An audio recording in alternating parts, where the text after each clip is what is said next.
वंदे मातरम साथियों, आप सभी का कर्तव्य वॉइस स्टडी में स्वागत है। उम्मीद करते हैं, आशा करते हैं कि आप सभी लोग स्वस्थ और खुश होंगे और अपनी तैयारी को जो एमपीपीएससी के लिए असिस्टेंट प्रोफेसर के बनने के लिए आप जो है जी जान से अपनी मेहनत को कर रहे होंगे और तैयारी को एकदम निखार देने की ओर होंगे और अपनी बेहतरीन तैयारी की ओर अग्रसर होंगे। तो आप सभी जानते हैं कि हमारा जो हमने इस पिछले सेशन में किया था भ्रंश यानी फॉल्ट पड़ा था, वो फॉल्ट में हमने जो सेशन को कंप्लीट किया हुआ था उसी सेशन के जो हम क्या है आज एमसीक्यू लेकर आए हुए हैं। तो आज के सेशन में हम क्या है एमसीक्यू करेंगे, किसके? फॉल्ट के या भ्रंश के। तो इसमें लगभग हम 10 प्रश्न लेकर आए हुए हैं। तो इसमें क्या है हम 10 प्रश्न को हल करेंगे और इससे फॉल्ट से अगर कोई प्रश्न बनता है तो लगभग लगभग पूरी संभावना ये है कि इन्हीं से आने की पूरी इन्हीं प्रश्नों से आने की पूरी संभावना है। तो इनको जो है आपको ध्यान से देखना है और ये आपकी परीक्षा की दृष्टि से अति महत्वपूर्ण प्रश्न है। तो आइए अपना सेशन को स्टार्ट करते हैं और पहला प्रश्न देखते हैं कि हमारा पहला प्रश्न क्या कह रहा है कि दो समानांतर भ्रंशों के बीच धसे हुए भाग को क्या कहते हैं। तो पहले हमको आंसर जानने से पहले थोड़ा सा हम समझते हैं कि ये कहने प्रश्न क्या कहने चाह रहा है। तो उनका कहना है कि माना कि ये कोई दो भाग हैं, क्या ये आपके जो दो भाग हैं इन्हें आप किनारा भी कह सकते हैं, इसे आप किनारा कह सकते हैं।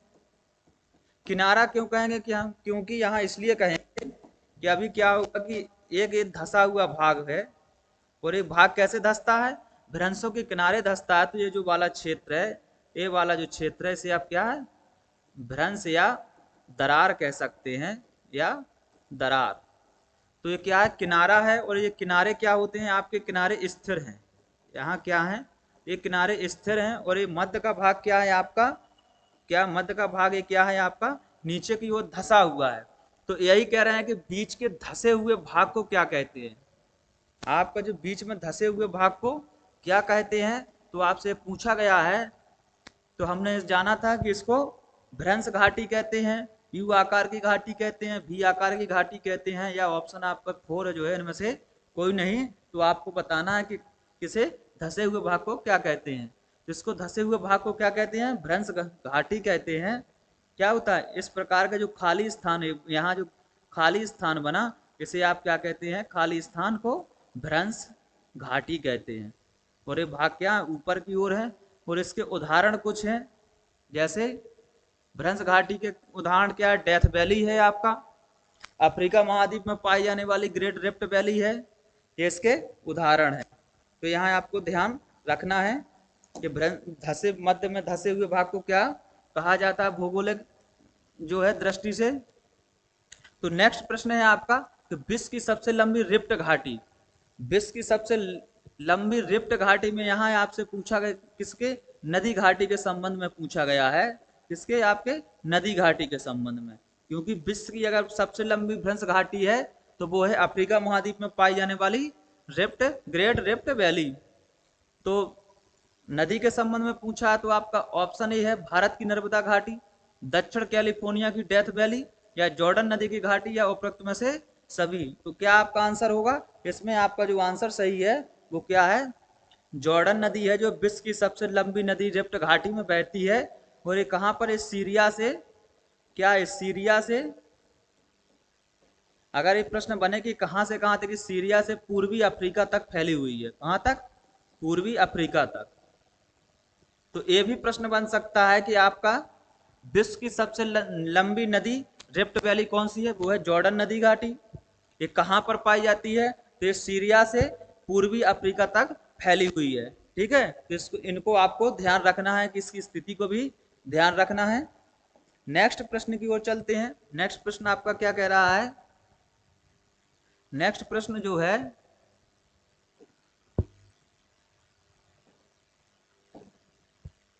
कह रहा है कि भ्रंश कितने प्रकार के होते हैं। क्या, तो इसमें आपको भ्रंश बताना है कि भ्रंश कितने प्रकार के होते हैं। ऑप्शन आपका पहला 2, 3, 4, 5। कितने प्रकार के भ्रंश होते हैं आपके, भ्रंश जो हैं वो 4 प्रकार के होते हैं। अब इसमें हमने देखा था जब हमने भ्रंश पढ़ा था तो उसमें क्या कितने प्रकार के भ्रंश देखे थे? 4 प्रकार के। कौन कौन से? सामान्य भ्रंश, दूसरा आपका था व्युत्क्रम भ्रंश, कौन सा था आपका? व्युत्क्रम भ्रंश, व्युत्क्रम भ्रंश। तीसरा कौन सा था आपका?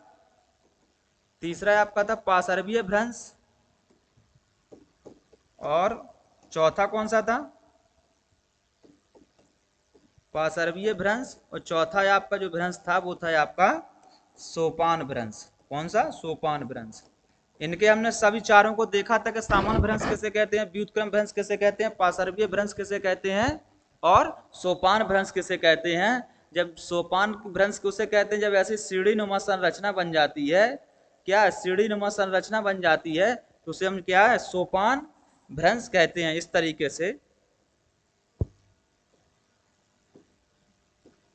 से संरचना बन जाती है तो इसे सोपान भ्रंश कहते हैं। और पार्श्वीय भ्रंश में क्या होता है कि एक प्लेट दूसरे प्लेट के क्या ऐसे संरक्षी किनारे बनाते हुए निकलती है, तो इसे पार्श्वीय भ्रंश कहते हैं। और व्युत्क्रम भ्रंश क्या होती है कि एक प्लेट दूसरे प्लेट के ओर आती है, लेकिन एक प्लेट क्या होती है? थोड़ी सी नीचे हो जाती है, और एक प्लेट थोड़ा सा ऊपर हो जाती है, तो इसे व्युत्क्रम भ्रंश कहते हैं।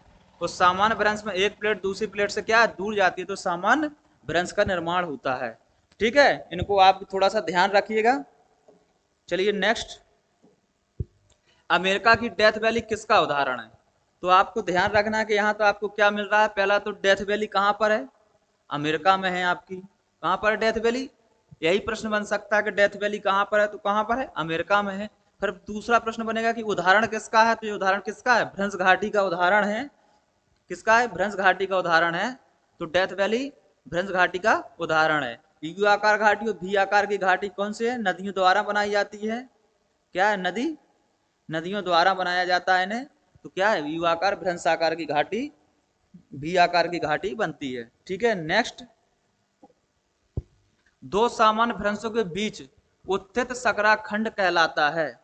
उत्थित खंड का मतलब वो है कि उठा हुआ भाग। यहाँ पर क्या उसका? उठा हुआ भाग का पूछ रहा है, उठा भाग के संबंध में ये बात कर कर रहे हैं। तो यहाँ थोड़ा सा समझने की बात है।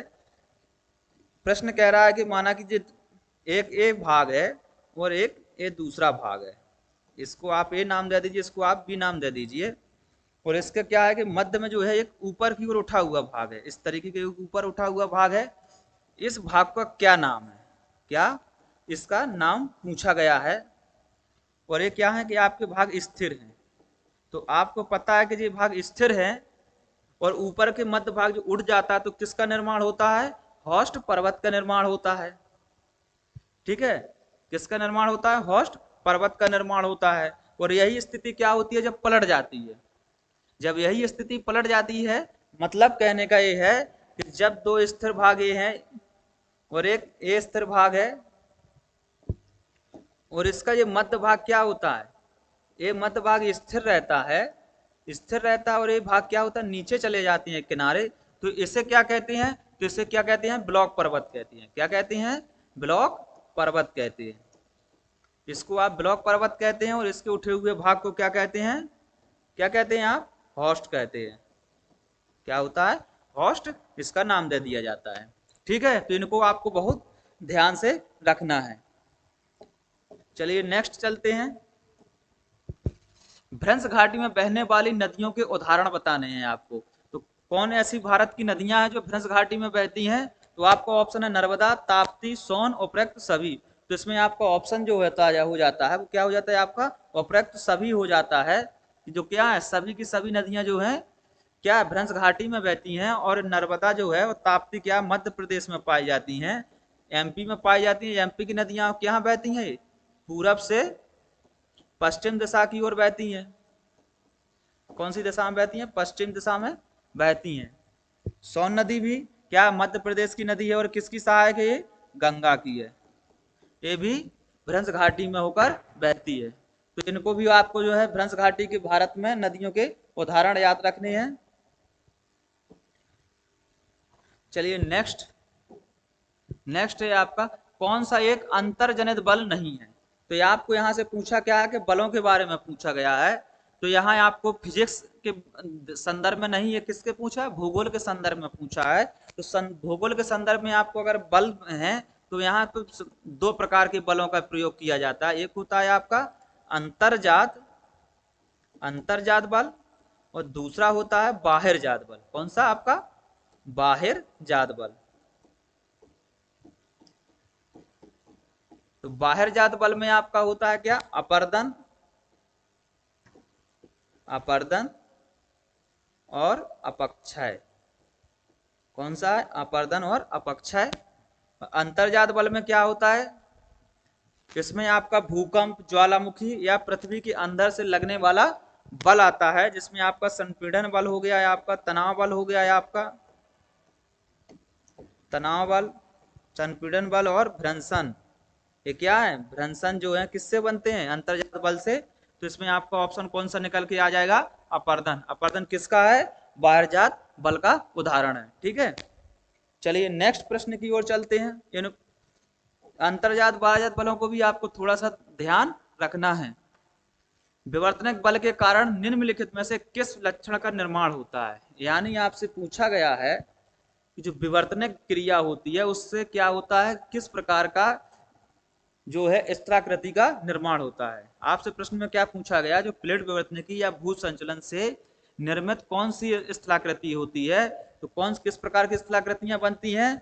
आपने देखा कि भू संचलन जब होता है, क्या होता है, भू संचलन जब होता है तो किस प्रकार की स्थलाकृतियों का निर्माण होता है। तो आपने देखा कि इसमें भ्रंश का निर्माण होता है, और किसका होता है, पर्वतों का होता है। तो इस प्रकार से जो है भू संचलन किसके कारण होता है, प्लेट संचलन के कारण, प्लेट संचलन के कारण। तो इनने पूछा है कि प्लेट किस विवर्तनिक बल के कारण कौन सा लक्षण बनता है। तो क्या बनता है, रेप्ट घाटी। किसका निर्माण होता है, रेप्ट घाटी जो है आपकी, जो है प्लेट विवर्तनिक क्रिया से किसके बनती है, रेप्ट घाटी से। लटकती घाटी किससे बनती है, भूजल के जमाव के कारण बनती है। इसमें भूजल आपका आएगा। ये यू आकार भी आकार घाटी हमने देखा कि नदी द्वारा बनती है। किसके द्वारा बनती है, नदी द्वारा बनती है। जिसमें ऑटोमेटिकली क्या है आपका, रिप्ट घाटी प्रश्न का आंसर निकल जाता है। अगर आपको थोड़ा सा यही ध्यान रखना है कि अगर दो प्रश्नों का ऑप्शन पता है, दो ऑप्शन को आपको पता है कि किससे संबंधित और नहीं है, तो इस प्रकार से भी आप छांट के आंसर सही लगा सकते हैं। नेक्स्ट क्वेश्चन है आपका आज के सेशन का लास्ट, कि निम्नलिखित में से कौन सा पर्वत बलित पर्वत नहीं है। आपसे पूछा है बलित पर्वत के बारे में, क्या है आपके बारे में पूछा है कि कौन सा बलित पर्वत नहीं है। एग्जाम में जब भी आप पेपर देने जाएं तो कृपया करके बहुत ही ध्यानपूर्वक प्रश्न को पढ़ा करिए, और हाँ नहीं का भी बहुत विशेष ध्यान रखा करिए कि इनने क्या पूछा है आपसे, नहीं पूछा है कि हाँ पूछा है। तो इसको प्रश्न को अगर आप जितने ही ध्यान से पढ़ेंगे उससे उतने ही आसानी से आप जो है आंसर दे पाने में सक्षम होंगे। तो इसमें है आपका कि निम्नलिखित में से कौन सा पर्वत बलित पर्वत का उदाहरण नहीं है। तो इसमें आपका ब्लॉक ऑप्शन है, black forest, Andes, Himalaya, Alps पर्वत। तो इसमें आपका क्या है कि उदाहरण आपके है जो है नहीं है, ब्लॉक पर्वत, एंडीज पर्वत, हिमालय पर्वत, रॉकी पर्वत, आल्पस पर्वत, सभी के सभी क्या है, ये क्या है। इसमें आप अगर लिख दें एक और रॉकी पर्वत का भी नाम लिख दें, रॉकी पर्वत, ये रॉकी पर्वत का भी नाम लिख दें तो ये सभी के सभी क्या है आपके बलित पर्वत है। क्या है आपके बलित पर्वत है का उदाहरण है। और ये क्या है, सभी के सभी नवीन पर्वत के अधीन भी आते हैं। क्या कहलाते हैं, नवीन पर्वत कहलाते हैं। और एक कई बार प्रश्नों में पूछा गया कि निम्नलिखित में से कौन सा नवीन पर्वत का उदाहरण है। तो नवीन पर्वतों के उदाहरण कौन से हैं आपकी, एंडीज, हिमालय, आल्पस और रॉकी पर्वत नवीन बलित पर्वतों के उदाहरण है।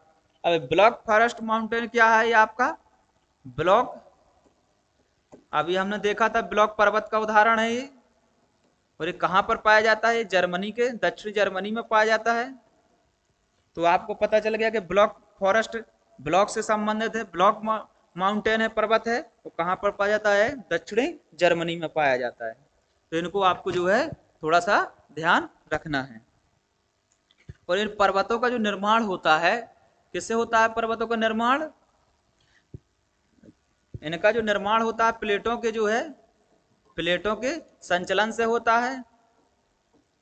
तो ये प्लेटें संचलन करती हैं आपकी कौन कौन सी किस प्रकार की होती हैं? महादेशीय हो सकती हैं,